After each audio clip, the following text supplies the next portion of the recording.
I don't know about you, but I'm ready to have an uncomplicated conversation about an excellent Arsenal performance.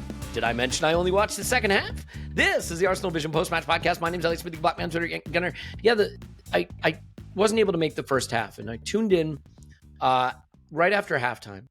Loved the group out there. Seemed like it had the right balance, the right dynamic. Great to see Saka back. Eze in midfield was exciting. I didn't expect Mikel to pick that. Not sure what those guys did in the first half, but the second half, we really dominated and pushed City back. So I'm excited to have an uncomplicated. I'm kidding. Saw the whole thing. And I guess what I would say is that it is a complicated discussion because I think there are things we did in this game and things we did to Manchester City that nobody does. That is a testament to our immense quality and depth. And I think there are things that are going to lead to immense frustration about maybe an opportunity missed or not taking an opportunity to seize the moment. And both of those things have to be weighed against each other. We're also waiting for news on a Nani Madueke injury. The reporting is that it is not serious, but I certainly don't think that we know exactly yet what it is. But you have to remember, the rule is 1 in, 1 out. So we had to lose Madueke if we were going to get Saka back. That is the rule, and we adhered to it. So I am proud of us for sticking with the rules. All right, we're going to get into the pod. I just want to let you know we had what I would say is what the instant reaction is meant to be, right? An emotive moment to just react to all of the various feelings that we had. And so I know that won't be for everybody today. I think we will be more analytical and less emotive, but there will still be, I think, some things to agree and disagree on, which is hopefully what everybody's here to do. We will have potentially a rewatch. I think it is a game that sets up for that because I think the emotion of the tension of big games often obscures the actual ability to watch it clear-headedly and see performances and tactics developing. So that could be one that we do. We did a power rankings last week, if you want to catch that. Kaynak and I actually did a bit on the boardroom shakeup. I doubt we'll get to that today. So if you want to hear that, you can hear that, but we'll do more of a special episode on that, of course. And then we also did early report cards for the new signing. So that's all there. AVP 50. If you want to join, we'd love to have you. And let's just crack on with it. Here with me now is Clive. Hello, Clive. Hello. And Paul. Hello, Paul. Woohoo! Woohoo, indeed. Real quick, because I know this is not what we're here for today, but Paul and I were in Kansas City for the Fan Fest that NBC threw to be there to see the game with all the fans of the various clubs, but also to do an event on Saturday with KC Gooners. I've been around the country. I've met a lot of great people here in this country and around the world. Thanks to Arsenal, I will say KC Gooners are as passionate and strong a group as I've been around. I want to thank them for their hospitality, Boyce for his hospitality, Mike from Arsenal America, obviously doing a great job out there as well. And just a big hello and thank you for the hospitality. The KC Gooners ate too much barbecue, but is there ever too much barbecue? It was really good. It was really great time. And, it is one of those situations where I'm so glad for that goal, because when you get so many people together to watch a game, to celebrate a moment, a big moment, we needed that late goal. I'm not saying the draw is exactly what we wanted, but it saved us from what would have been a very miserable trudge away from the Fan Fest. So very happy for that. So thanks to everybody who hosted us there. All right, let's get into it. Clive, I sometimes think that a media agenda, a media narrative can infect the way we discuss things. And so there's become this argument of conservatism around lineups or around approaches that I think has poisoned the well a bit, because then suddenly you feel like you have to rage back against that narrative. I want to just put that out of the conversation. Forget what's conservative or what's aggressive. Forget all of that. Just the right lineup for the right moment. The lineup is a big talking point. Mikel did go with the Marino, Rice, Zubamendi midfield. The stat that's been doing the rounds is that when Rice and Marino have started together, we've won 1 of 10 games in the Premier League. I think it's a little misleading because most of those starts would not have been in midfield together jointly, although that may be a midfield stat. Yeah, I think that is a midfield stat, to be fair, so ignore me. And that one win is against Ipswich. But yeah, the lineup was very much in focus. And I'm curious, when you're with people, when you're at the pub pre-match, because Paul and I were with people, how did it hit for you when it came out and the reaction and your sort of feeling about it? Yeah, so I got it straight. I was in the 12 pins and it came out, and the people I was with, we all looked at it and we all said, "Oh, Trossard, Marino." is Saka on the bench? It was that level of discussion, right? And whose round is it? That's what it was, right? So it did hit me a little bit, and I thought that's interesting because in any sort of conversation we had pre-game, we didn't really pick Trossard for this game. Would that be fair? I just didn't see that one coming. Yep. And again, with this squad now, I personally try not to fixate on the start 11. I have more of an issue around always thinking about the stronger 11 because I feel the strongest 11 presents itself to you. None of us would have had Miles Lewis-Skelly in our strongest 11 at the start of last season. But by the end of it, we were hoping he played every single game. So the strongest 11 appears to you. Start 11s, they normally tell me how we want to play. And it's very difficult when you can see the goal in the 9th minute. You can't really see your game plan. And we started the game quite well. But I had this feeling, and you have to be honest about yourself and honest about how you want to approach a game. You're there, you're excited. We've gone to Old Trafford, we've stunk the place out a little bit. Maybe a little bit unlucky at Anfield. I think that game was misrepresented, but it doesn't matter. We lost. City now, Newcastle coming up. Let's go and show who we are. Right? So let's go and show who we are. And then we pick that team. So I asked myself why. And I can explain to you why, Elliot, but I asked myself why. I got to say, it sort of hit me a little bit, but not massively, because that team gives you a chance to look at the game, right? Let's have a look at the game. Let's see what each other are doing, and then we go from there. Now, personally, I felt we were one footballer short. I'm not sure if it's an Eze or a Martinelli. I wish Odegaard was fit. We know Saka's not fit. So I just felt we were one footballer short, and I think the way the game transpired, it transpired from a game where maybe we expected to be off the ball more. Much like Anfield, we were on the ball, and did we quite have an on-the-ball team? I'll leave that for the comments. I would hasten to say we probably didn't have our best on-the-ball team to start that game. And I'm going to ask you a question, Elliot. 2 big games now, City and Liverpool, they both said you have the ball a bit more than we expected. And I wonder if they're actually telling us about ourselves. Are they literally saying, you're a good team, you're a strong team, you're going to win all the one-on-ones, you win all the battles. We can't give you those spaces to run into. So we're going to sit and see what creativity you have. Are they telling us about our weaknesses? I think they might be. Is it part respect? Is it part we think you got a weakness? It's for debate, right? But those 2 games are eerily similar in some ways, particularly at the start. Yeah, and every game is a little bit different, and why you choose a lineup is only relevant to that game and what you're trying to accomplish. So the Liverpool game is very different for a few reasons. First of all, it's away. I think 2 stronger opposition than City, to be fair to Liverpool. It's earlier in the season, and some of the new recruits are not as well bedded in and as familiar with the system and the spacing. I think that's a game where if the plan is to keep it tight for 70, 75 minutes and see if you can win it at the end, that is a reasonable approach to an away game against the team favored to win the title. Bilbao, again, very different game. The first league phase game. The remit is not go out and batter them. We lost at Lens in our first away game in the league phase a couple seasons ago, or group phase, or whatever the heck it was at that time, right? We drew at Atalanta 0-0. We know those are not easy games. They have a great defense. Our goal to go out there and get through that game with City at the weekend. So different expectations, and we were able to win it late. I think at home, at this stage of the season, with the new recruits more bedded in, and a Manchester City team that's top of the table in XG, but also has a glass jaw a little bit and has been vulnerable to being scored upon.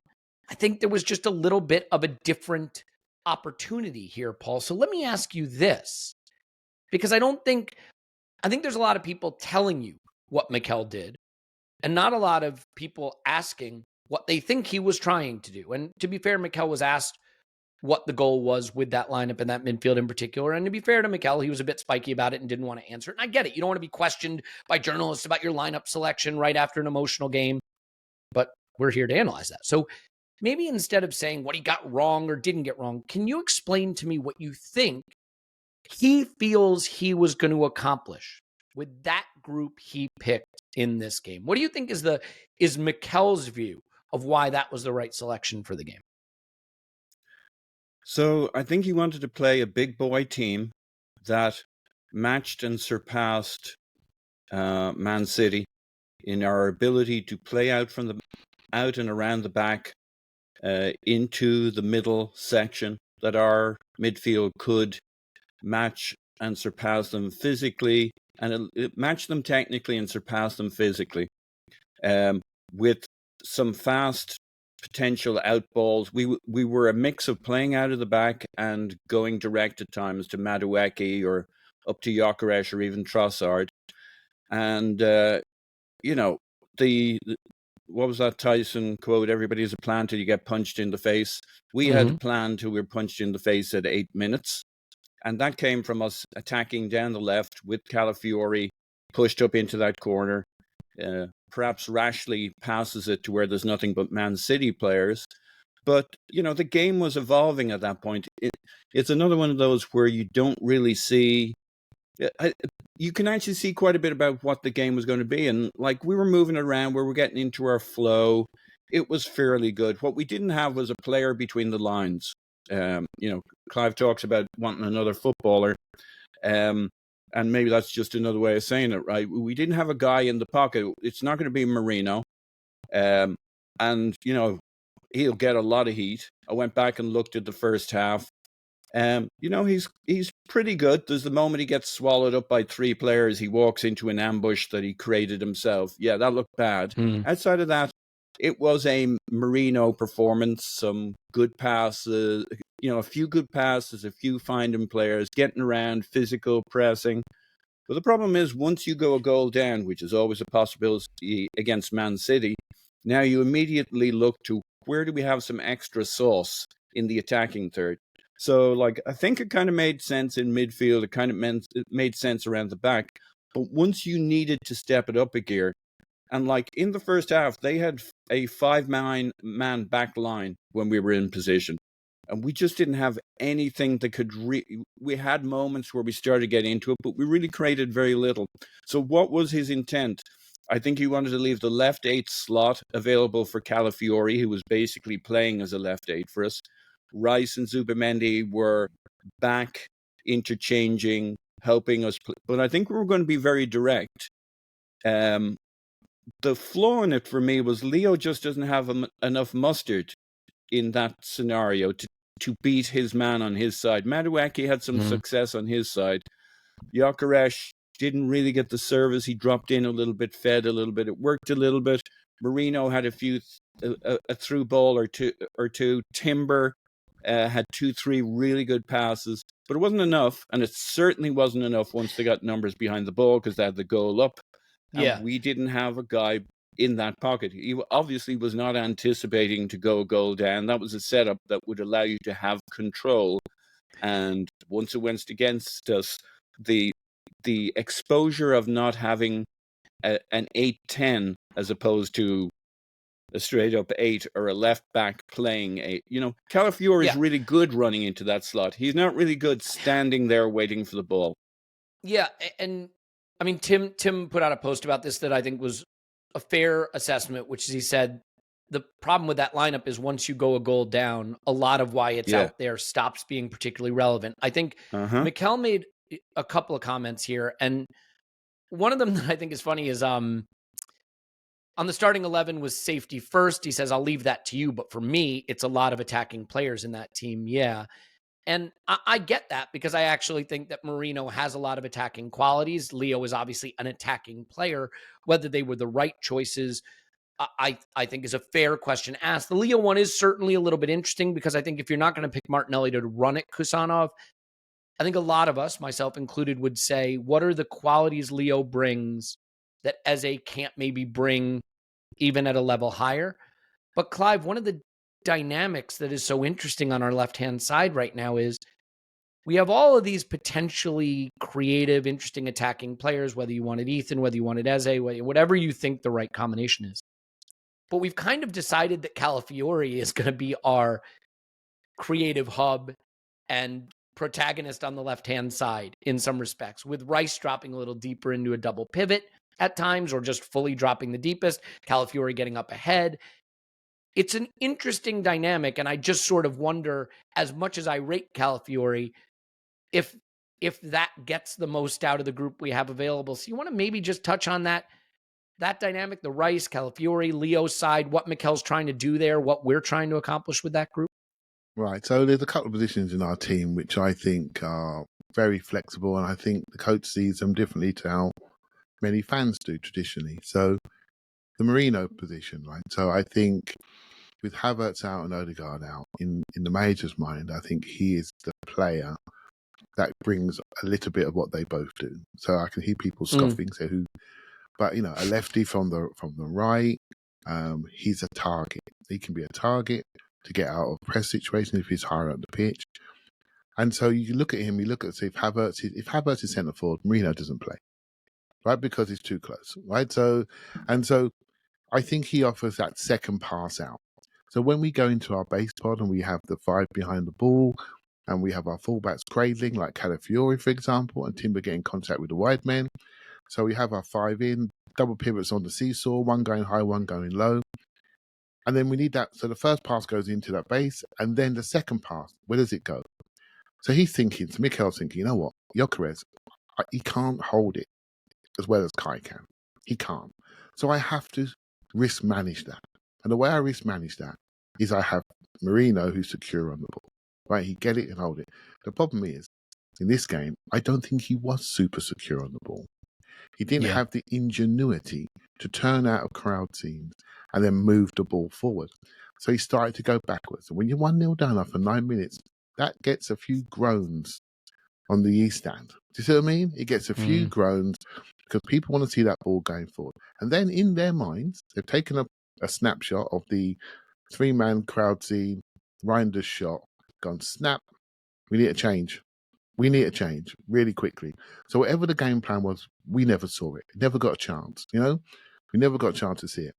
The left-back situation now, I think it's very fluid with Arsenal. I think Calafiori is a fantastic player. I think he's offering the rotations and the positional unpredictability that people want to see until we can see the goal. Do you see what I mean? I mean, we can see the goal. It's like, what are we trying to do here? Are people standing in the right places?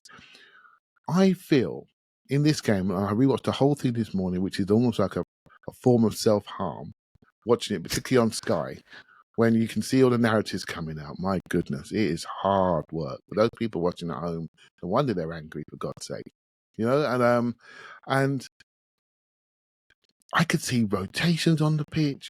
I could see people trying to do things, but was there enough on-ball ingenuity? I can't, is that right? Am I describing that right? Yeah. The ability to turn out and go forward, And then you think of we've got a couple of other players on the bench that can do that in Eze and Ethan. They're quite good at receiving and turning out. No touch, round the corner, turning out, progressive. And your eye, the game changes, and your eyes go to what you don't have. It's just natural. It is natural. But I'm going to say this now to you both guys. Honestly, when I'm imagining this game in my mind, I'm thinking City might score. But I tell you what I'm not thinking. I'm not thinking City are going to play a back 5 and have 5 in front. I am not thinking they're going to play a mid to low block game. I have never seen that in recent Man City. Never seen it. They were breaking records for clearances. Their defending was fantastic, by the way, from people like Doku and Foden. I never expected it. I didn't think they had it in them. I really didn't. On the fringes. And Bernardo, they worked their backsides off. And they brought on more defenders. So if you all thought that game was going to happen, then you're cleverer than me, because I didn't see it coming. Right? So this is why I don't fixate on, I fixate on the game. What's the game offering you? And have you got the tools to adapt to it? Do you need to make substitutions to adapt, or have you got the talent on the pitch? It's quite clear in this game we need to make substitutions. We didn't miss the halftime window like we did at Anfield. We took it. We should have took it at Anfield, by the way, even though it's 0-0. We should have took it at Anfield. We should have been less hesitant, and we should have stepped forward in that game. In this game, we had to do it. People were looking at us. We did it. And from that moment on, the game settled into its plan. So I think I've said it for a while now. The coach sees Mourinho as something different to what we see him, right? The Spanish manager sees him different to what we see him, right? So I have to just say, okay, this is who we are. This is what we're doing. Now, personally, in this game, I felt Eze was required, and the reason I said it before the game, that Kuznov is quite quick. I didn't want a Martinelli matchup. I didn't want a sprinting race with him. I wanted a strength baller with him. I think he lacks intelligence. You need somebody that was strong enough to hold him off, draw him in, and pop around him. That's what I was after. For me, I wanted Eze to start. I'm fine with Mourinho starting, but I wanted Eze to start. I didn't think Trossard was impactful to get behind him enough.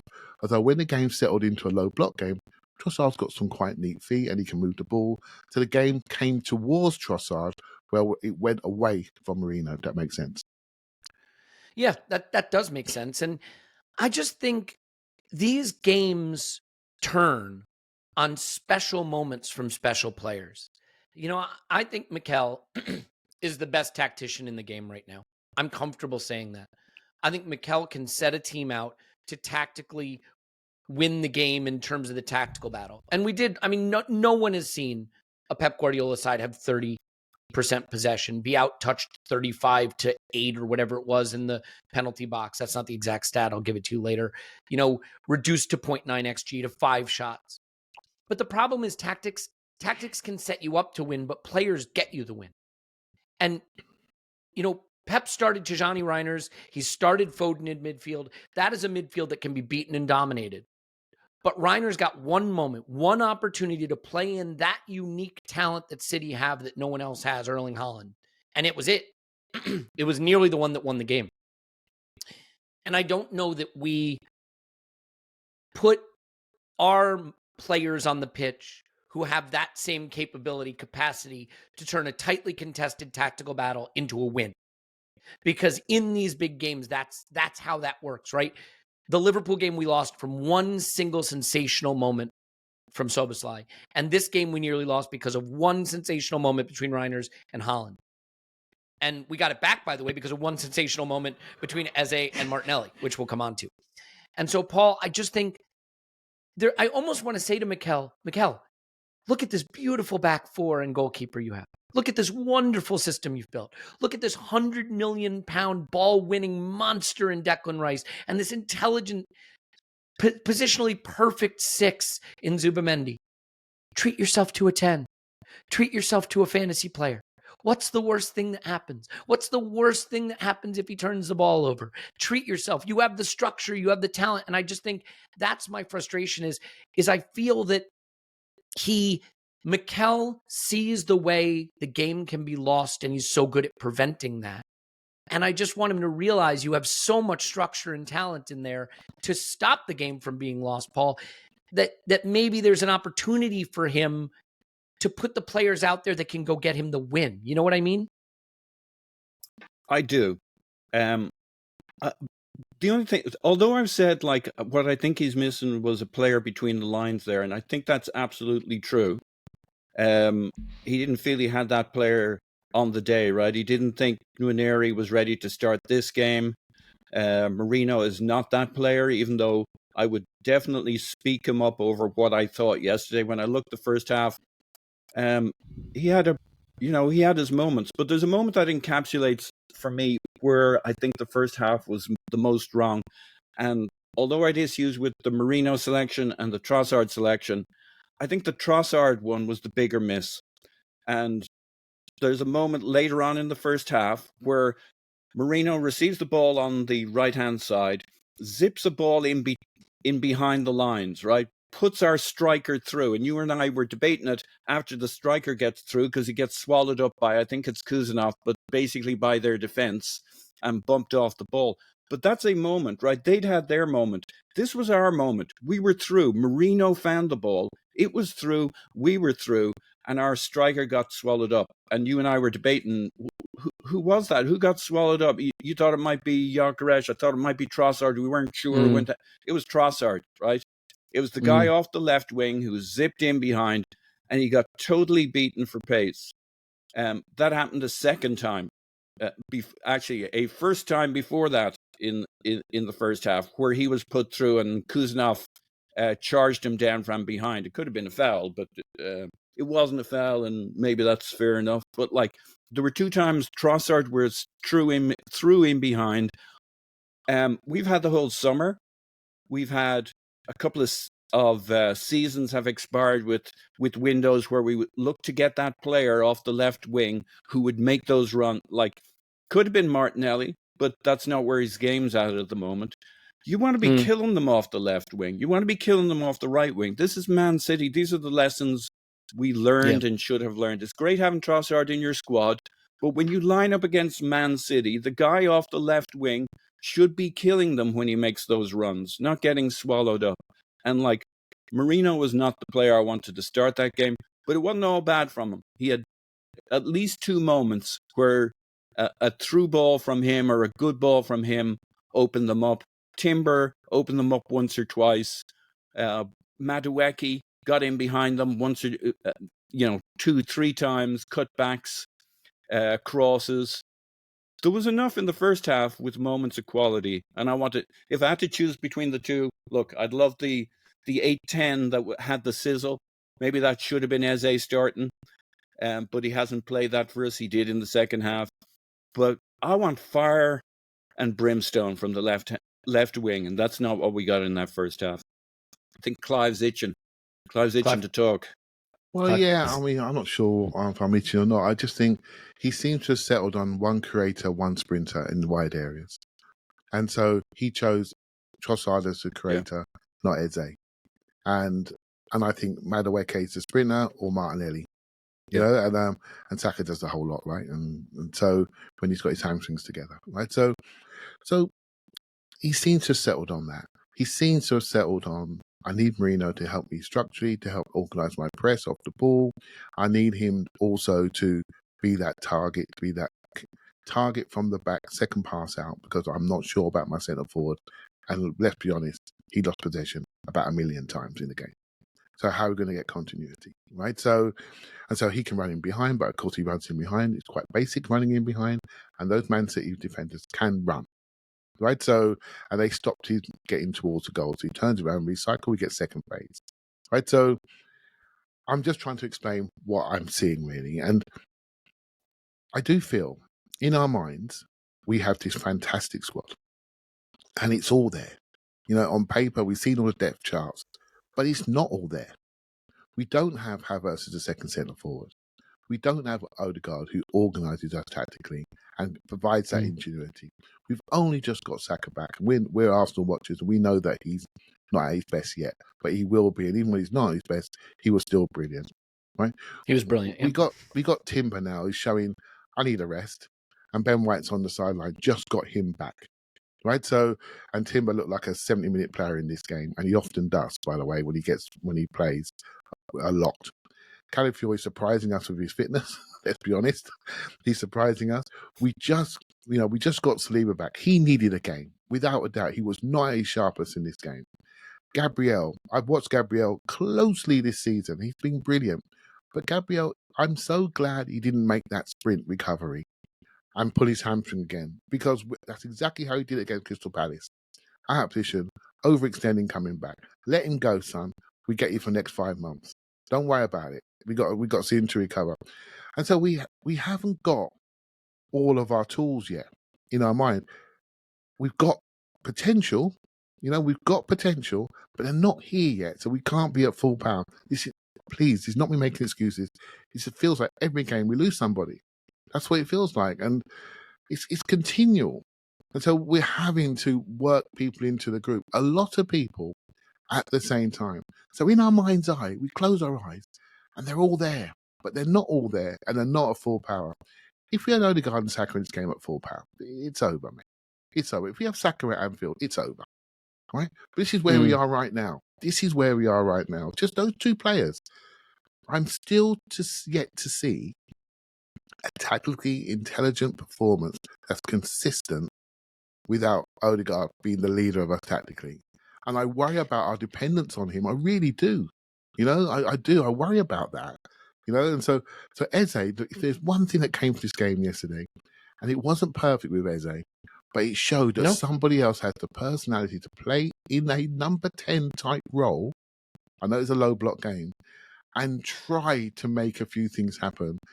And players were gravitating towards him. And we have now learned something from this game, right? That we can do this. Because before, it was just something in our minds. It wasn't something we could hold on to, something that we've seen. So now we've seen it. I know we can say, well, we need to learn quicker, Clive. The manager needs to do this, needs to do that. Yep, you're all right. We didn't win the game. I've never seen a game where we haven't won or drawn, where the manager couldn't do something different, make a different substitution, make a different team selection. In all my life watching football, trust me, I can always find an issue and we don't win, right? So, but what have we learned along the way? I think we've learned something about Eze, and I'm so pleased he had a match-saving contribution. Yeah, he had an impact, and it's tough because if you want to parse Mikel's words, like on the halftime subs, if it was an admission that the team selection wasn't right, he's not going to say that. I mean, no manager who has any pride in the wake of a heated contest can say, yeah, I got the lineup wrong to start. I wouldn't think anyway. Maybe if we'd gone on to win it, he'd want to say that. But that's also throwing your players under the bus if you do that. But he says, I think it's very clear what we wanted to do from the start, and we started the game well. I confess it's not very clear to me. Okay? That doesn't mean it's not clear to him. I don't know that it's clear to me. He says, I think we dominated from the start, again, at 9 minutes. I think after they scored the goal, doing absolutely nothing before that, we were a bit shaky for 5 or 7 minutes. And after that, we got the grip of the game and started to dominate it. Second half was a continuation of that. One of the interesting comments he made, we'll move off the lineup thing, because then I want to get to some of the key moments in the second half, which is very important. But he did say, nobody asked me about the midfield 3 in Bilbao. To be fair, maybe it's just the WhatsApps I'm on or the podcast I do or the people I talk to. A lot of people did. I think that midfield 3 has been in conversation for a while. I don't think this is just results-based analysis. I don't think the Bilbao performance was a great one. I think it was the one that was required in the moment. But this required a different thing. So I think comparing those two is a little bit unfair. On Eze's versatility, he says today he played a little bit more shifted to the right, and there was a reason for that. When play shifted from left, whether it's an attacking midfielder as a winger coming into that space as well, he's someone that is very, very efficient and very creative. We know that. That's why we brought him in, so we're using him in different spaces. And to be fair, as much as I think Eze made an impact, I don't think he was great. And I don't think he's a right-sided player. I don't think he looks as comfortable there. And I do think that creates a challenge for Mikel, because you're not going to sit Declan Rice down, and you're not going to sit Zubamendi down. And I don't know if Declan Rice is as effective on the right. Can I say we didn't really play that V like normal. I think we have to take the picture out of your mind of the 4-3-3. Because we're not doing because Rice was sitting deeper. We're not doing that anymore, right? Eze was floating. And Eze was floating. Why, Elliot? Because the game has changed. They've taken off their centre forward, for God's sake. Do you see what I mean? And so what is now? It's about, okay, how can I see my passes? How can I receive inside the tulips? How can I step outside? He did a lovely no-touch turn on the right-hand side, slipped him in Saka in behind, slipped Timber in behind. And where he clipped his goal from, what's he doing standing there? Do you know what I mean? Seriously, what's he doing standing there? And thank God that Calafiori finally let him have a chance to pass it, and he clipped it in behind, right? And so I think we fixate on 11s, which, by the way, you know, as a fan's right, you know, we all pick teams in our mind. That's why fantasy football's so popular, right? So we all pick teams in our mind. That's a fan's right. We'll fixate 11, but fixate on the game. Can you see the game plan? What is the game telling you? What is it telling you now? And have we got the tools to take it? That's the only thing that matters. That's the only thing that matters. So honestly, it is. And when that game presented itself, he took off us defender. We had about 9 attackers on the pitch, right? So, and then he had to change it quickly because we had too many playing centre back, and they look bigger than us. And he's worried about conceding a set piece in the last 2 minutes. Would have made us all cry, right? So it's always the game. Now my worry is we did start well, Elliot, but I didn't feel the game plan. I didn't feel it. I don't know what we're trying to achieve. I didn't feel it. Yeah, mate. Why not just play the same team, Bilbao? We won, play the same team. But he sort of took Eze out, and I'm not sure that was the right thing to do, particularly for that opponent. I thought he should have kept him in the team. He would have given us some gravitas, some ball player to play to. I think that was an error, and I agree with Paul. That was the bigger error than Marino. I may be wrong about this, But I sense that Mikel has a hard time with these players who try lots of stuff and some of it doesn't come off. Eze is a player who can be loose with the ball. Eze is a player who tries stuff that isn't on. Eze is a player who tries stuff that's a little bit luxurious, a little bit capricious, a little bit extravagant. And he doesn't press from the front, right? Ask Crystal Palace fans, they will tell you pressing is his weakness, right? Yeah. And so they just want him to get it. Once they've got the ball back, that's when they give it to him. And he does his thing. So what does R10 do? He's right in the press, isn't he? He leads it. He leads the press. That's why. Yeah, him and the that's nine. Why Ethan's not playing, and that's why Eze's not playing. But if you're playing from the left, Clive, he doesn't have to lead the press. He just has to be able to stay in position. Hence why my position is pick the same team as Bilbao. And he played from the left in that game. Right, so. Yeah. Yeah, and I said this in the instant reaction, and I think Paul's rejoinder to it is a fair one, which is you have to worry about things too like meritocracy. When you have a very big squad, if Eze goes to Bilbao and plays just okay, and Martinelli and Leo go win you the game, how do you look them in the eye and say, I'm going back to the guy who was just okay, and I'm not playing either of the guys who won the game? How does that feel like a meritocracy? You have to reward players when they say, I'm fighting for the shirt. I got you a goal and an assist, and you're starting the other guy anyway. Yeah. But to Paul's point, which he made well to me when we were just chatting, is do that for like a different game, maybe not City. Yeah, exactly. Let the meritocracy thing count for games, but maybe not this game. Paul, quickly on their goal. I think the consensus on it, and it's the way I see it, but I know you didn't see it that way in real time, so I'm wondering if you revised. I see this as Gabby stepping up to press and win a loose ball that he probably shouldn't be stepping up to win, and that's all it took. Reinders does a nice job. He plays basically a long-range 1-2 with Haaland at just over 60 yards. And once Haaland's galloping, no one can catch him. I think Saliba has a decision to make about taking Reinders, but that's a much harder one because you can get beat a couple ways. But do you see it that way now, having rewatched it, that Gabby does get caught pinching up instead of dropping off? I certainly think he gets caught upfield pressing Haaland, but I think that's something that was the game plan. So you live by the sword, you die by the sword. Don't think he's done anything wrong there. We've got Haaland upfield, it's physical, but they have a moment of brilliance that suits them. The real strength of that play is that Haaland's so deep that he then, with the power of his running, is basically unmarkable. He's a really clever pass through to Reinders, who I think does great kind of. He's like one of those aircraft fighter aircraft that's based on an unstable flight. He's flicking left, right in his run up, so that he has Saliba and Timber both on toast because he can go either way, and that he's almost got them hypnotized at that point. And then the power of Haaland's running. I mean, look, were mistakes made? Okay, but let's not nitpick it to death. That is a brilliant counter-attacking goal that plays into the strength of Haaland, the power and speed of his run. Just good luck. If you know how it's about to play out and how fast, and great. But you have an instant in which to decide, am I going to keep covering Reinders, who looks awful dangerous? And who's to the left of Reinders? Doku. He's just waiting to be fed. So you can say, I agree, the right choice was at that exact moment to peel off and cover Haaland.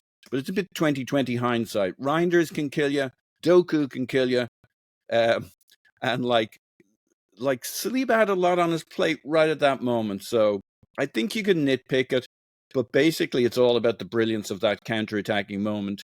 And in our goal, it's all about the brilliance of the guy seeing the run and the guy making the run.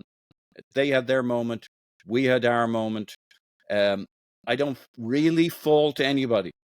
Could they have done something? Yes. Would I fault them? Not really. That's what Haaland, Reinders will do to you. Doku to their left, who didn't play a role, but did, because it's Doku to their left on his right foot. He's just praying for it to be played to him. Yeah, and by the way, you mentioned him, so I'll just say I think Doku was very good in this game. Like, honestly, in a way, maybe we got unlucky that Marmoush was unavailable because I think Doku helped them relieve pressure a lot and get them out of trouble. He's extremely press resistant, obviously, because of his incredible dribbling. Look, this is why I think a lineup that's designed to win duels and control a game can sometimes catch you, only in the sense that Manchester City have great players. We outplayed them by a mile, but they got one moment. And one moment's all Haaland needs. One moment was all Reiner's needed. And it was enough to get them a goal. And you got to go into a game thinking we can score 2, because in most games, scoring 1 may not be good enough against the likes of Erling Haaland, right? So, I mean, I looked at it. Erling Haaland is averaging 1.36 expected goals per 90 so far this season.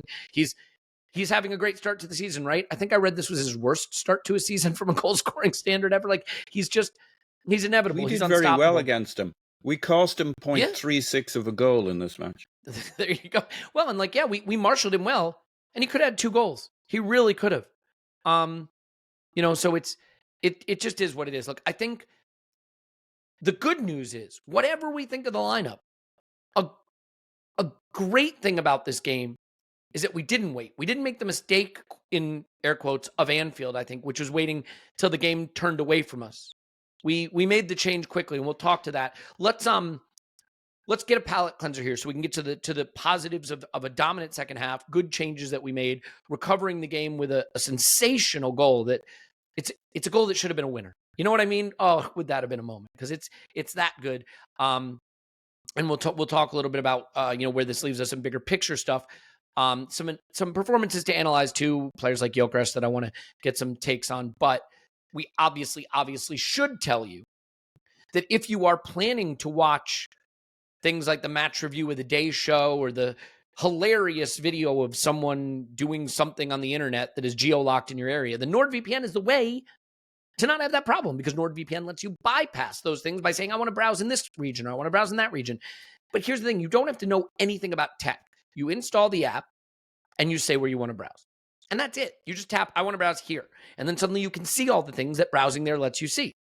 It also has threat protection. So you're not followed around the internet. And you're not downloading things onto your devices that can destroy your personal privacy. So it is really simple and easy to use. You can sign up for streaming services at different prices, lower prices in many cases, and you'd get them in your home region. And we have a great NordVPN offer that they gave us, which is a big discount on their normal plan, plus 4 months on top, plus 30 days risk-free. So it's nordvpn.com/ArsenalVision, nordvpn.com/ArsenalVision. What is it? It's nordvpn.com/ArsenalVision. Do it now. And this is a paid advertisement from BetterHelp. BetterHelp isn't online therapy. It's just therapy. It happens to be online. Therapy is important, and it's something you should do. And if you find the idea of going to an office and sitting with a therapist or driving there or having the time to drive back or the resources, whatever it is, difficult, then just do BetterHelp. It's that simple. You want to talk through it. You want to talk through the issues. I find that right now we live in a moment where there's just a lot of anxiety. There is a lot of stress. There are a lot of influences on us that can impact our mental health, and resetting back to baseline is important. BetterHelp can get you there, right? Without having to leave your home, without having to find someone in your region, without having to drive to do it. When I did therapy, I did it in a therapist's office. It was great, but we don't all have the time or the resources, the energy, the effort to do that. And, right now I don't know that I would have the time to do that, but BetterHelp makes it easy. So with over 5 million people supported to date globally, BetterHelp is now available in the UK with thousands of counselors who have expertise in a wide range of specialties. With a 4.9 out of 5 rating based on 1.7 million client reviews, BetterHelp makes counseling affordable and convenient, and you can switch counselors anytime for no cost. Our listeners get 10% off their first month at betterhelp.com/vision. That's BetterHelp, HELP.com/vision. It's betterhelp.com/vision. Do it now. And finally, Shopify. Shopify is an e-commerce site. It's really this simple, right? You want to build an e-commerce site of some kind, but you don't know how to code. You don't know tech. You want to sell on Instagram. You want to sell on TikTok. You want to sell on Facebook. You want to be all the places people want to find your brand. Instead of having to learn how to do all that, what if you just get Shopify, pick your pictures, write your description, set your price, and it does the rest. Puts it on Instagram, puts it on TikTok, puts it on Facebook, deals with the shipping, deals with the taxes, builds you a site that looks professional enough that people aren't going to say, is this a business I really trust to shop from? It's going to look like Fortune 500 companies' websites because they use Shopify too. And you don't need to know any code to do it. So it's very, very simple. It's the easiest way to take your business from an idea to an actual living experience. Established in 2025 has a nice ring to it, doesn't it? Sign up for your $1 per month trial period at shopify.com/ ArsenalVision, all lowercase. That's shopify.com/ArsenalVision, all lowercase. To start selling with Shopify today, shopify.com/ArsenalVision. Do not Is that enough of that? Indeed. Nailed it. Voice is just about holding up. I don't have the Andrew post-Bilbao voice, but I do have the Elliot post-Kansas City voice, so just about getting through it, which is good.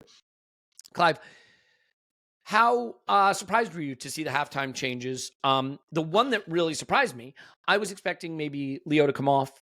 Not that he was terrible or anything. I just thought maybe he'd try something different, or, if Nani had the injury, obviously that was more enforced. But to see Eze come in for Marino was an interesting change. I don't think we've seen him in that position before. Mikel was very clear he can operate from that central space, and that's why we brought him in there. So what do you think of Mikel being so quick to change it and the changes he picked? Yeah, he sort of bristles at some of the questions. He's probably thinking, hold on, I've just paid money for this player. I can use him as I see fit. Do you know what I mean? As I see fit, yeah. And he can obviously play in that role. He did for England the other day, actually. It was okay, not great from the right-hand side per se. But this game was just different. It's just 2 banks of 5, right? And so I did sort of say in my half-time IR, a bit bold, had a few drinks, said, we've got to make changes now, because I did have Anfield in my mind. And I sort of said, we've got to get Saka and Eze on, and when I came back outside there on, I was feeling pretty smug, right? But by then, what you don't really notice, I did on the rewatch this morning, was how City had really retreated. They'd really gone back, and so everything, it's all off, right? It's a different game plan. Whatever your game plan was at the start, it's a different one. So City tried to do what we did when we had 10 men, and we drew 2-2. They tried to do the same thing, and they really had a go. When I saw Ake coming, I couldn't believe it. And so really, it was an Eze 10 game, but not as we know it, not as classic Arsenal, Odegaard, front 2, 4-4-2, pressing from the front, received. It wasn't classic, but there was combinations on the right. There was good play from him. And yeah, it's nice, wasn't it? It was nice to see somebody else do some good stuff. I have to say, there was some fantastic crossing in this game from many different people. Really was. And when you say, okay, people say successful cross, what is that? I thought City defenders crossed really, really well. But these crosses, they weren't overhit. They were dropping into danger areas really consistently. And we were close to getting them, but we weren't positioned to get them. They defended it well. You can complain if Gyokeres was good enough. Di Marino hit the box enough in the first half. If you're going to be there, mate, get in the box next to him and really be an impact. He's very good at that. Calafiori got himself in, and there were so many other instances where we were close. I thought some deliveries were well thought through. You could say maybe we overcrossed, but people want to see the ball going into the dangerous areas, and City just brought on more people and just squeezed the space. We've done it before, so I'm not going to moan about it. We've done it before. But yeah, it was just nice to see him do that thing. And so now we stick to our next 11. Okay, Port Vale doesn't really matter, but Newcastle now, it was so interesting to see what we do, because Elliot, we need to win. There's no messing about. We need to win. There's a points accumulation in this tough first 6 games. And, we need to get something at Newcastle to redress the balance of Anfield and his home game. It is a reflection of who we are now and where we are in the hierarchy, that we regard a draw against City as a bad result. We regard not going for City as a poor approach.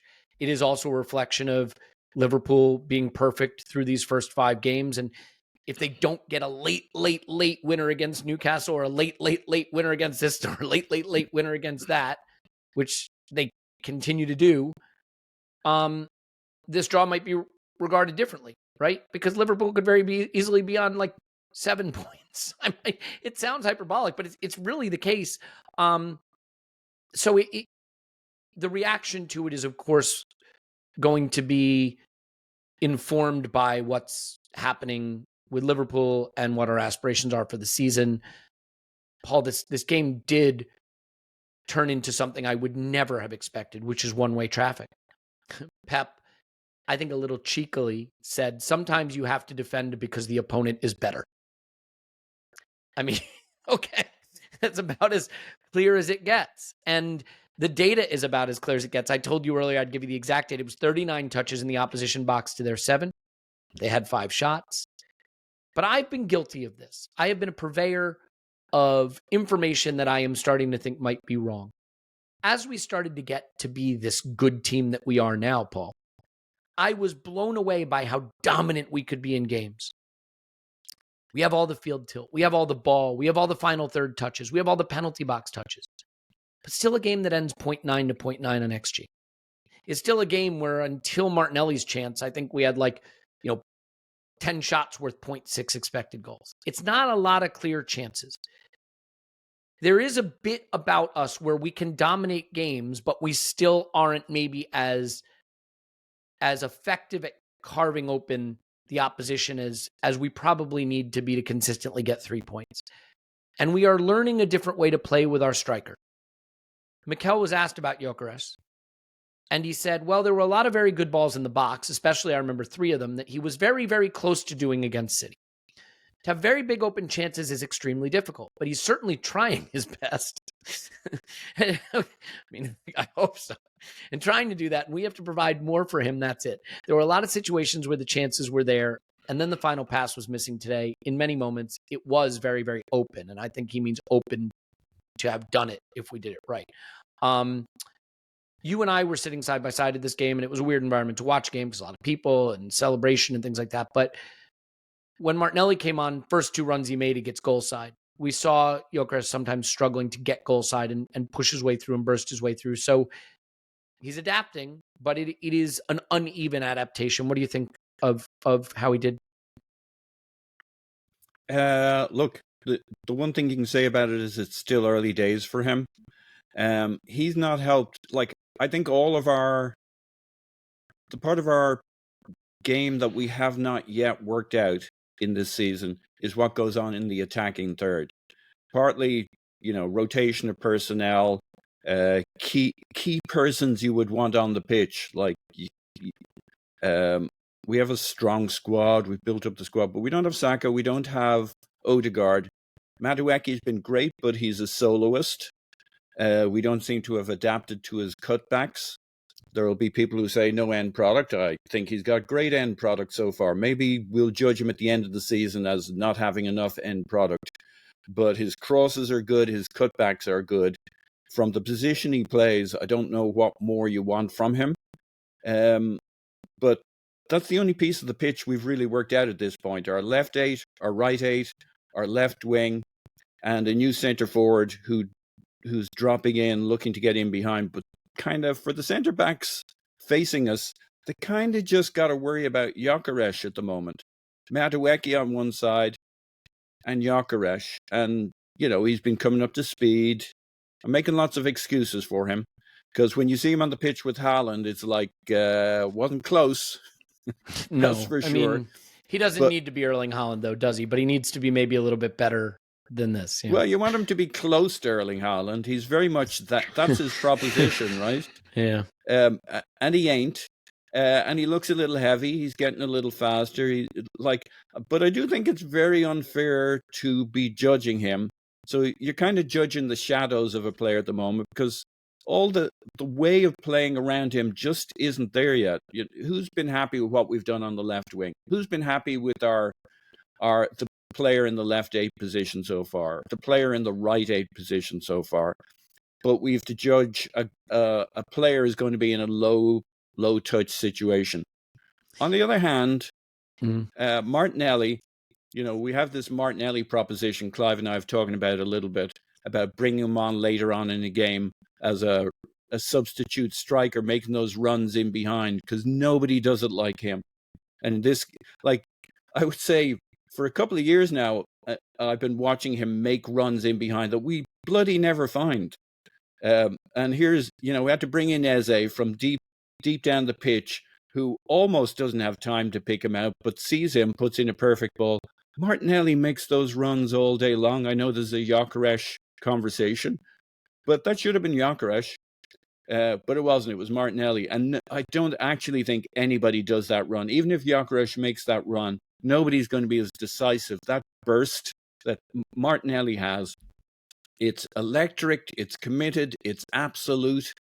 He gets himself into that spot. Pole position, like we didn't see with Trossard from the left wing twice in the first half. It's certainly the thing he does. He gets pole position. We've seen him score goals from those positions. He may have a late-stage Arsenal career as a substitute striker or a winger, but running through the centre. But yeah, look, it's early still to judge Gyokeres. There's a lot around him that is not yet functioning, and that's the area of the pitch we have not worked out whatsoever. Yeah, I don't think you have to judge. I just think you can have an analysis of what you've seen so far, right? I think sometimes when you say so far, here's what I think, people say you're judging. It's not judging. It's what I've seen so far. And I think it is fair to point out one of the theories of the case on this player is he's a shot monster. We've always talked about this. You want strikers who get shots. Against United, no shots. Liverpool, no shots. City, no shots, right? So we need to find ways to get our strikers shots because strikers don't score if they get no shots. If you think about Højlund, and I'm not calling him Højlund, but what I was going to say is that the concern that followed Højlund to the Premier League was he going to be shot shy?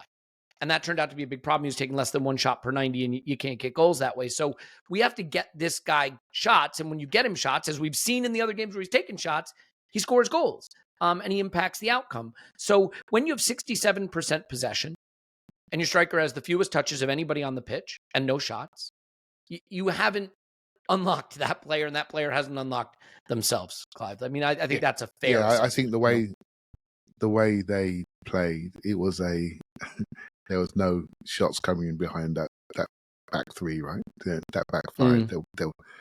I think with my eyes, I tell you what I saw, particularly second half when he was coming towards me.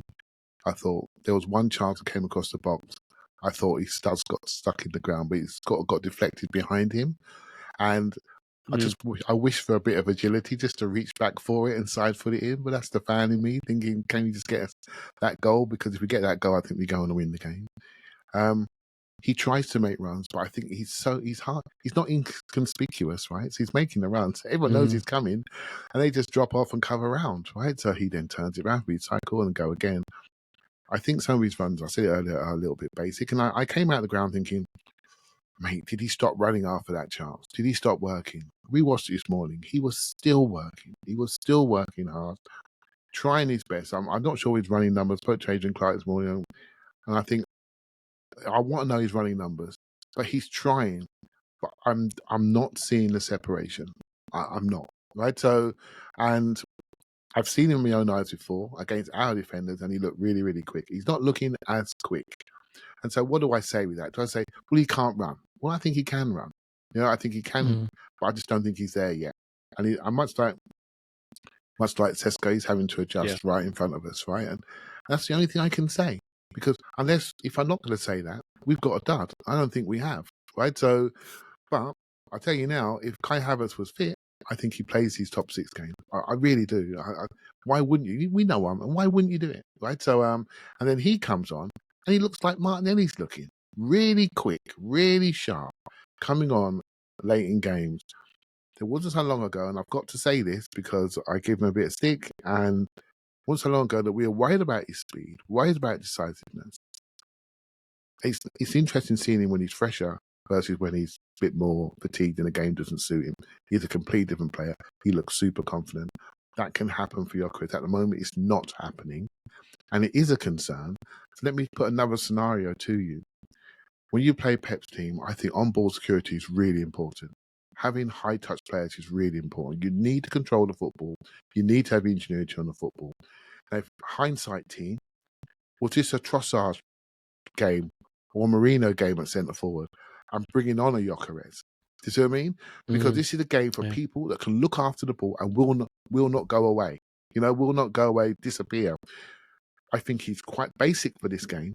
This is a high-level tactical game. High level. People that can roll off, move people about. And I don't think he's there yet for this game. Honestly, I don't.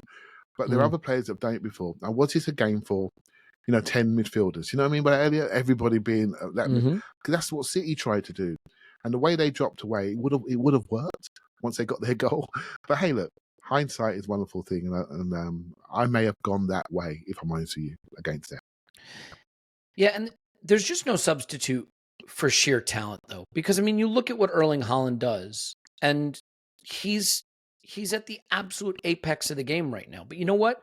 We brought on a guy in Bukayo Saka, just back, hasn't played in, what are we talking, 5 weeks are we at? Something like that, 6 weeks. And he's sensational.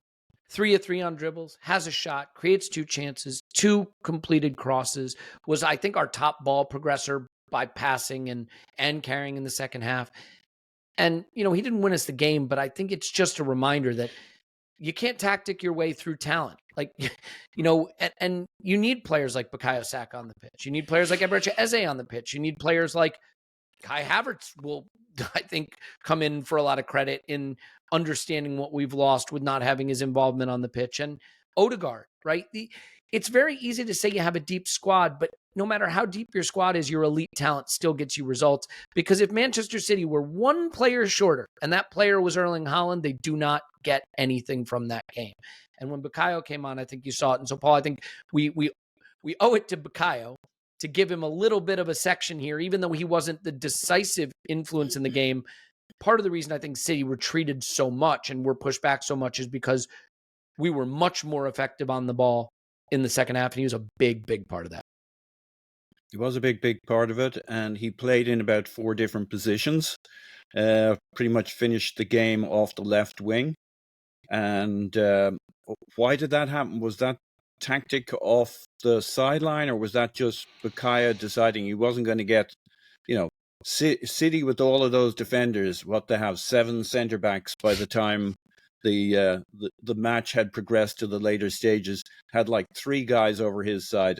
Now, the encouraging thing was I thought Saka looked bright on it, like pretty much fully back. I'm sure there's another few percent to come. So, while we were a goal down, I was like, well, the one thing is at least Saka looks like himself. So I guess we got that to go forward. But his compadre, Martinelli, was the guy who came with the surprise moment. So it's the 2 boys again doing stuff. They were, for me, in many ways, the brightest part of that second half. Martinelli with his moment, Saka with his overall level of play and the dangerous, like he can hurt you from inside right 8, inside left 8, left wing. And like when you have Madueke and you don't have Odegaard, that can be another option. Saka from the right 8, we're surprised to see Eze play there.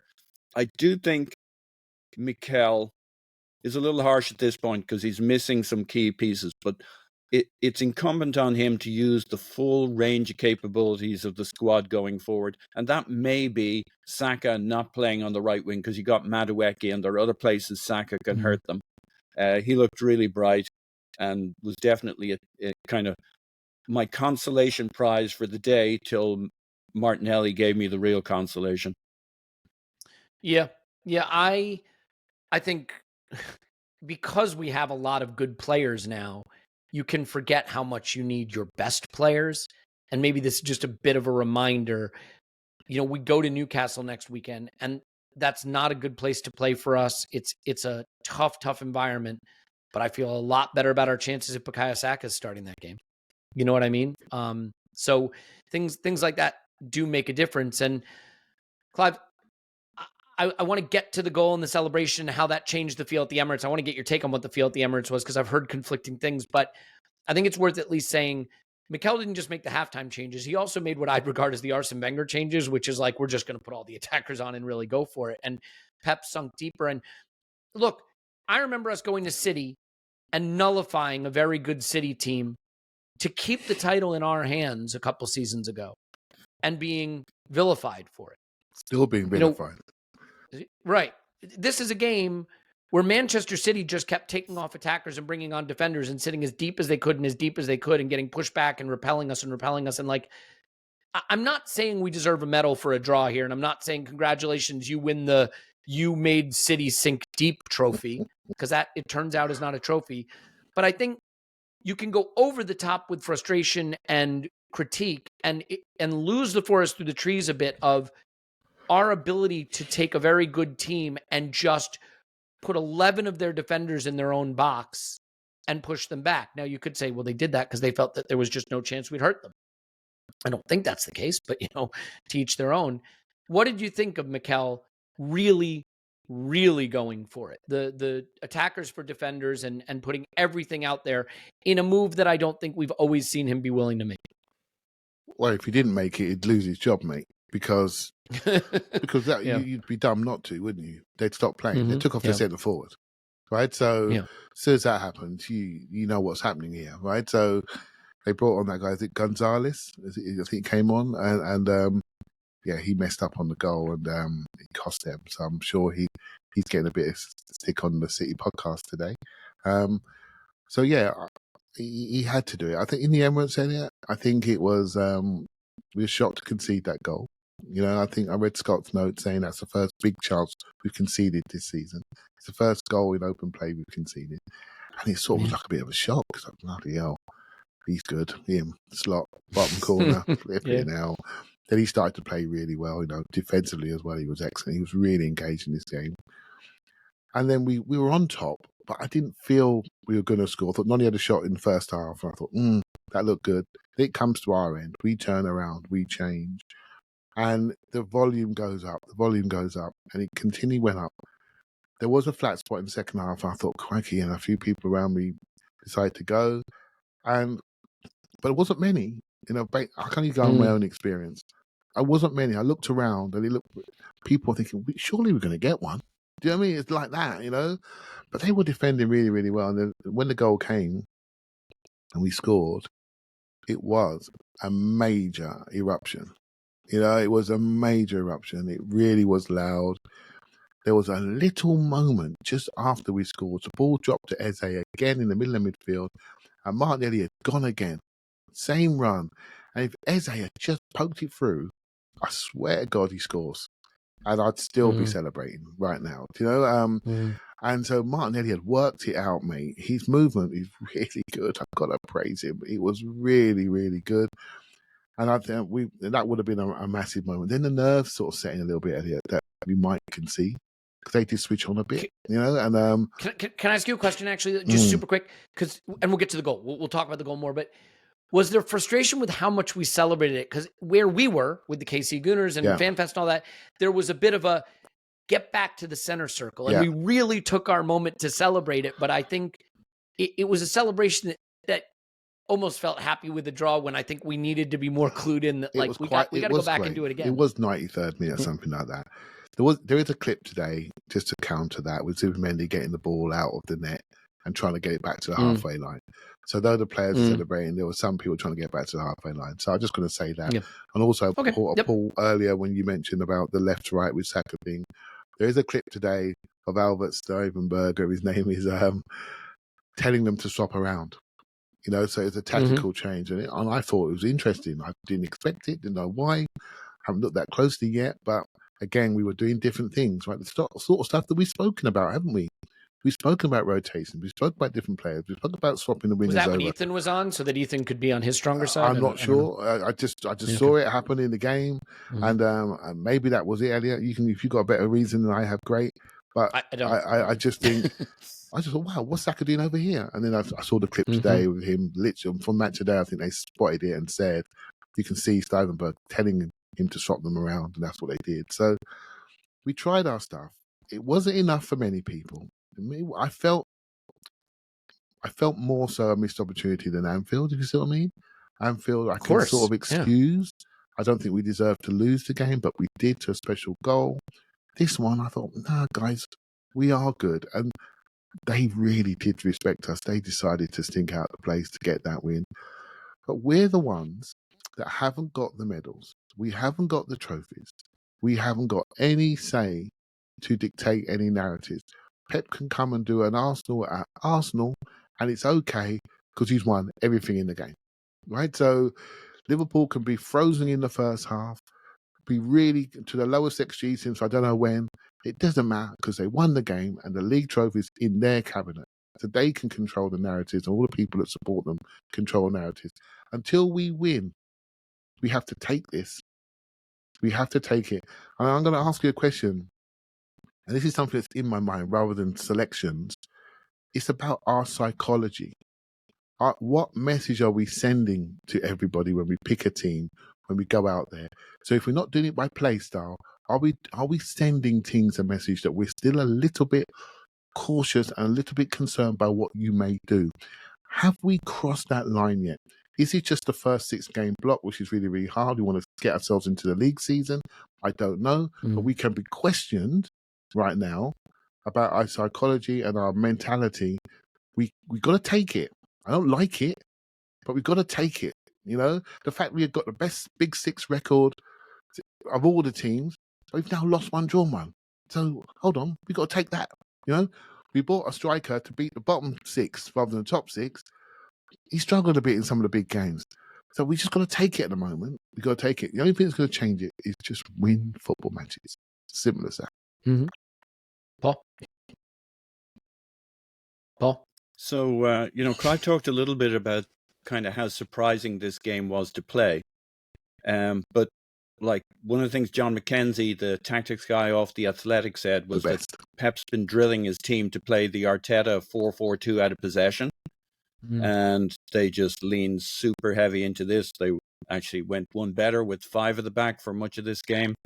And like when you think about it, as Clive's talking about Stevenberg with Saka, what was that about? That was about, I guess, a lefty who can put in a dynamite, not just a cross, the cross, the one that has the whip that drops in there. So, like, how are we going to win this game with them actually playing a really strong out of possession game where we're like starting to feel it's just not going to come? It's going to be a corner set piece. Well, Donnarumma seemed to have the antidote to that.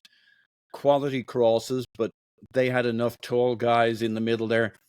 The third thing you hit them with is the ball over the top, which has not been our signature move.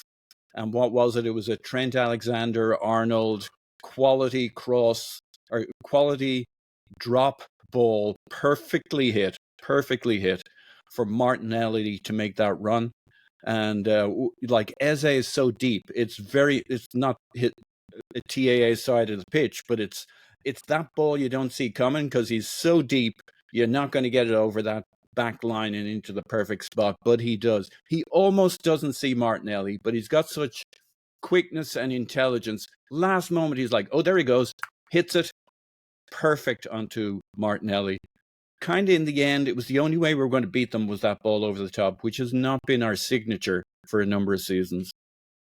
Yeah, we took advantage of a change of possession where they had just crept up a little bit. I think as a seeing Martinelli is almost more impressive than the ball itself because it's a run from a little bit deeper on the other side of the pitch. He sees it. Clive, that finish is insane. I mean, it was not fun facing Donnarumma again. And the thing about Donnarumma, he may not be great with his feet, but he nullified the way that we often get back into games, which is set pieces and things like that, because he commands the box in such a way that those Declan Rice corners that go under the bar, that's meat and drink for Donnarumma. You know what I mean? So it's just, it nullified one of our big areas of being able to uniquely challenge teams. To chip him from there in that way, I mean, it's extraordinary. And the week that Martinelli has had is just a reminder that when your team gets better overall, suddenly the player who maybe wasn't at the level to start games is an absolutely sensational player to finish games. And he's won us 2 games in a week. He didn't win us this game, but he's saved this one. And that is out of the absolute top drawer. It's just a phenomenal bit of play between Eze and Martinelli, and what a finish, Yeah, I thought on the set pieces first, I think Donnarumma actually has normally quite weak at those things, right? So, but he wasn't on this day. He just helped it on. Some of those touches weren't great, but he's not going to catch anything. He's just going to help it on, and he's massive. And he gives them security. You could feel it in the ground, mate. You could feel it. They were comfortable with him. Come on, we'd all select James Trafford, wouldn't we? He's a special goalkeeper, but we know he's got a mistake in him. Donnarumma at the Emirates, mate, I thought, here we go. They just stuck some aura in their goal. It's simple as that. And you could sense it. And I know the way Martinelli scored the goal, probably the only way you're going to beat him is just by lobbing it over his head. And on the goal, it's probably his error. He froze. He didn't go back quickly enough. He didn't come forward. He froze, and he made the finish the only thing to do. However, what I would say, to do that under pressure, running at that angle, to get there, to stay ahead of his defender coming back, I think it's Guardiola, and then to go across him was just perfection. Honestly, mate, I thought there were two massively high quality goals in this game. You know, and you just got to take it. You got to take it on the chin. And the praise has got to be as loud as the criticism. He has really changed our week. You know, he really has, and given us a chance to look forward and from here on in and reset for next Sunday. He's changed our week. He's been fantastic. His attitude is fantastic. I interviewed him afterwards. He looked bright-eyed, ready to go. You can see why the manager loves him. You know, to have a player like that in your group that doesn't sulk, doesn't moan, just tries to get on with it. The next thing. And it's a message to myself. With young people, there's always time for him to come back. There is. He's only 23, 24. He's played a lot of football. There's always time for him to come back. Not every game will suit him, but he picked their pocket right. And he's done it a lot recently, Elliot. These runs in behind. You know, so fair play to him. Fair play. But you know what? There's no time for managers and clubs to wait for players. So we did the right thing. We bought Nani Madueke. We bought Emirates Eze. We made our squad stronger. Yeah. Martinelli has a new role in the squad. And what happens with that new role? He wins us a game in Spain, and he saves us a game against City. In this new role where, notice, he's running in behind against tired legs in the space that might not have been there earlier.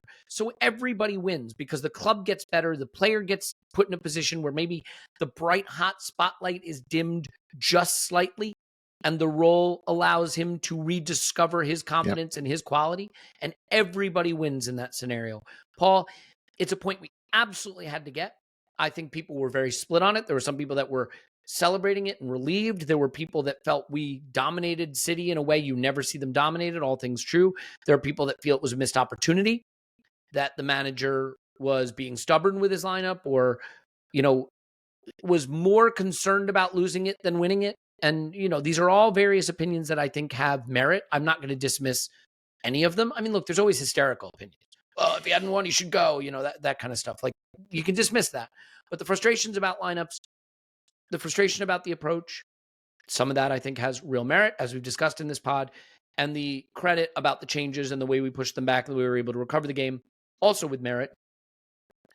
I just think now there's an interesting inflection point for Mikel. Can you go to St. James's Park? Can you go up to Newcastle and start Eze in midfield? Can you go up to St. James's Park and start, you know, Eze and Odegaard in midfield if they're both fit?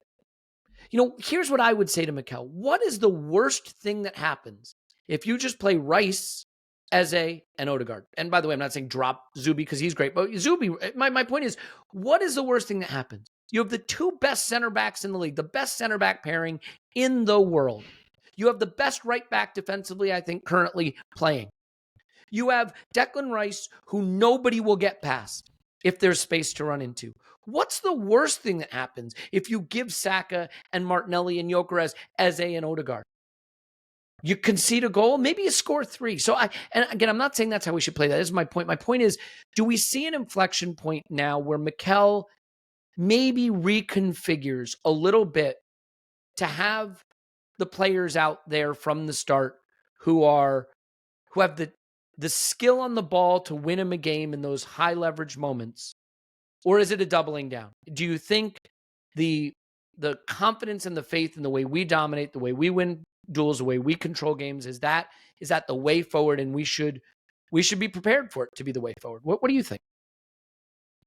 So I think the biggest adjustment he needs to make, and this is way beyond my pay grade, and you should stop me saying this right now, because for Clive. this kind of discussion, I'm an idiot. But here's what I think he is getting wrong.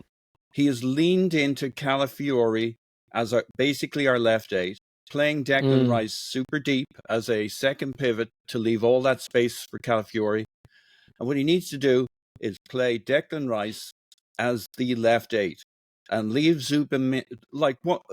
I remember talking about it over the summer. One of the great things with Zubimendi is he allows us to push forward with our left and right 8, that we can lean into a more attacking team. And if you have Rice further pushed up, play Calafiori from left back and use him as the surprise option, not the guy they expect to be standing in that area. He's not the greatest left 8 if he's static. He's great running into that space if Rice occasionally vacates it. But push Rice up the pitch. Now you have a choice about, because look, Marina's doing it on his own. He's left and right 8.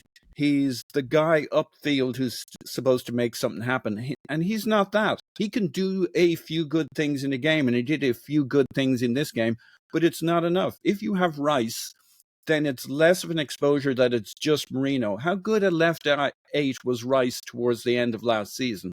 He was making stuff happen. He was pushing, he was not a player you could ignore in that area of the pitch.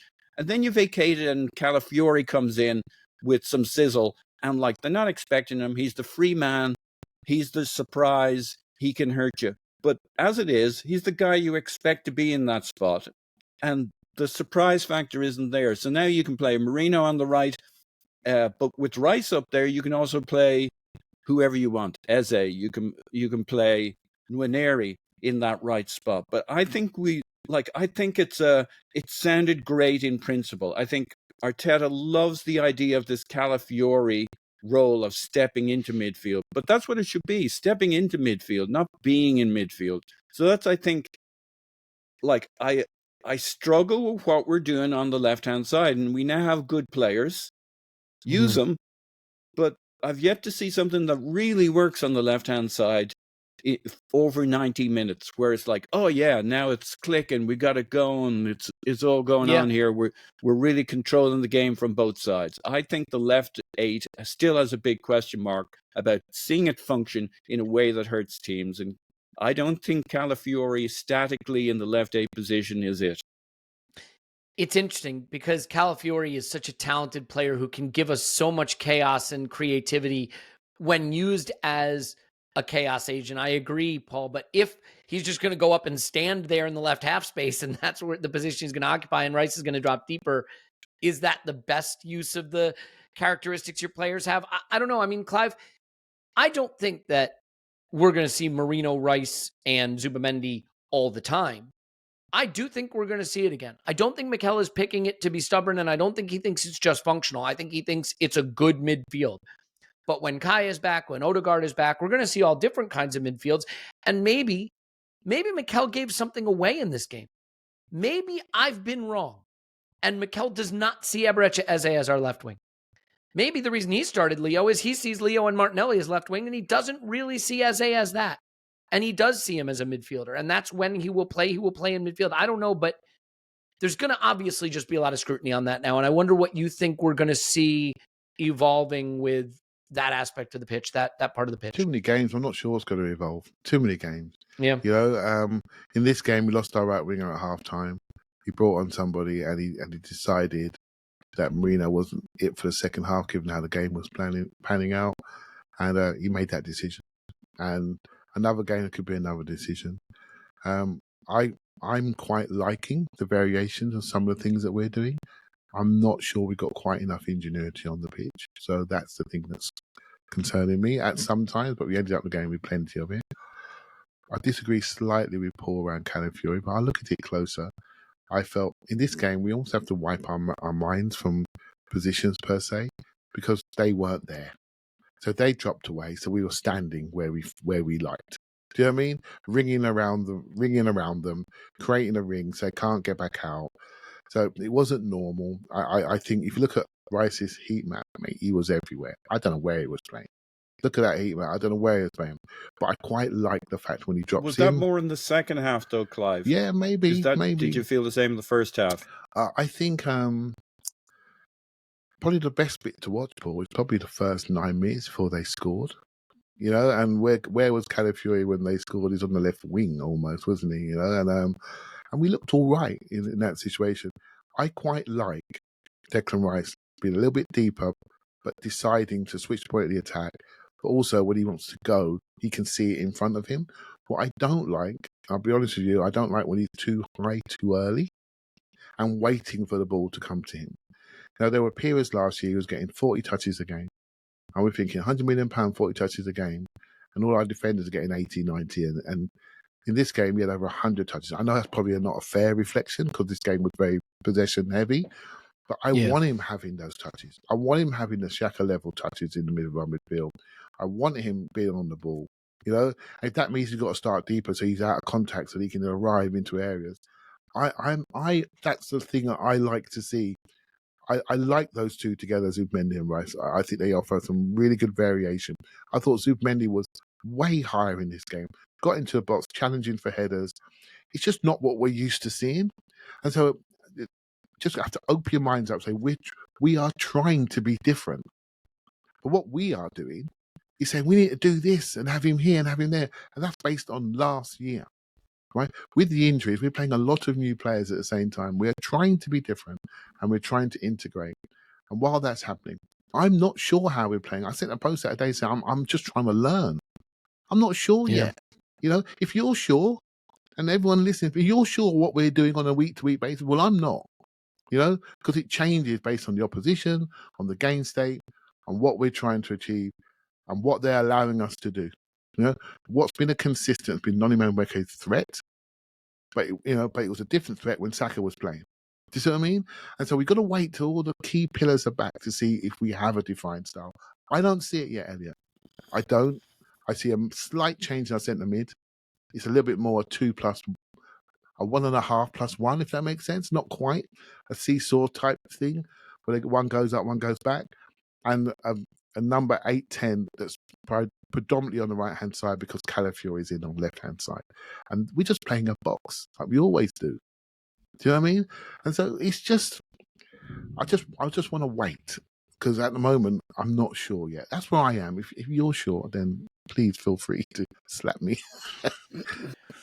No, I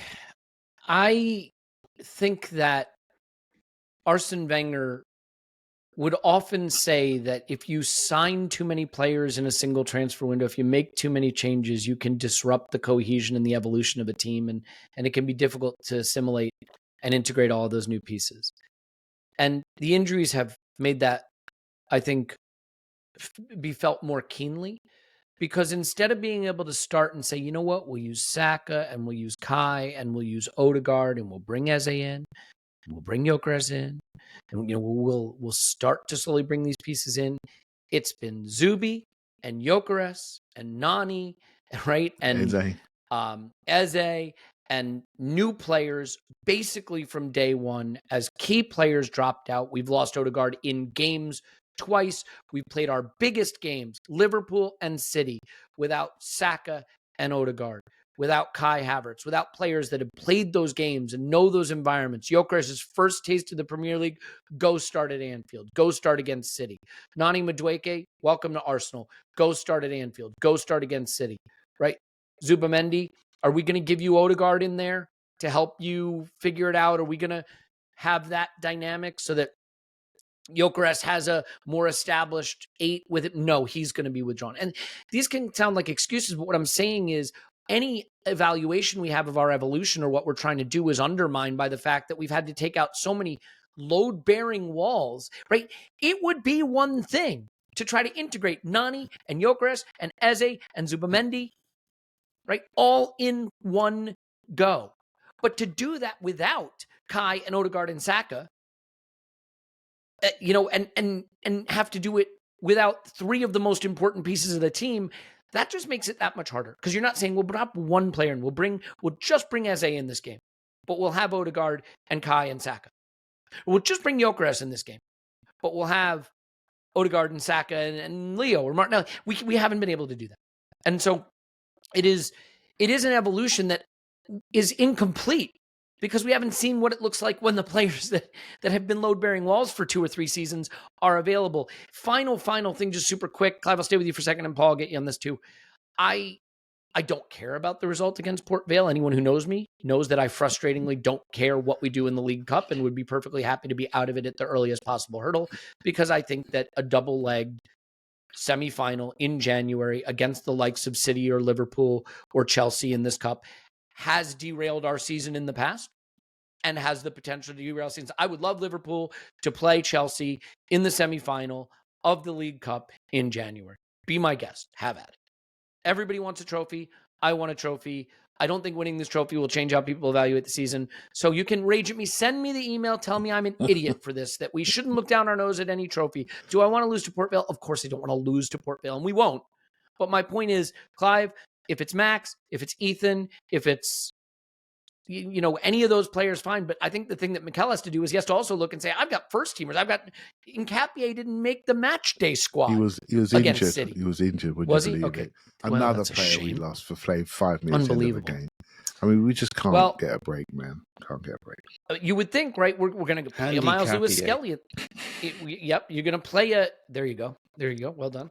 We're going to play a Miles Lewis Skelly in a game like this, and we're going to play.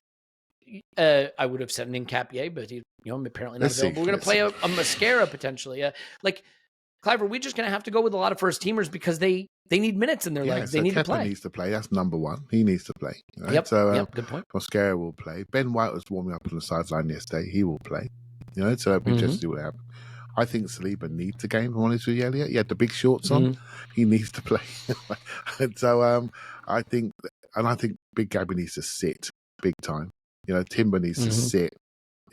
Calafiori needs to maybe a bench option, but we're sort of messing about there with him, aren't we? If Nketiah's not available, in midfield, Miles obviously in midfield, Norgard, he was warming up. And he needs to play. So let's see what else we're doing there. Ethan needs to play. Ethan, Max. Potentially Max, just Bukayo take a half to get him sharp for the game at the weekend, or these are the sort of things you got to take on board. Martinelli, do we take his confidence, play for a half, share the game with Trossard? Does Trossard play false 9? Give Gyokeres a sit down? Do you know what I mean? Because we need to freshen up for the muscle men at Newcastle. We need to freshen up for them. It's important.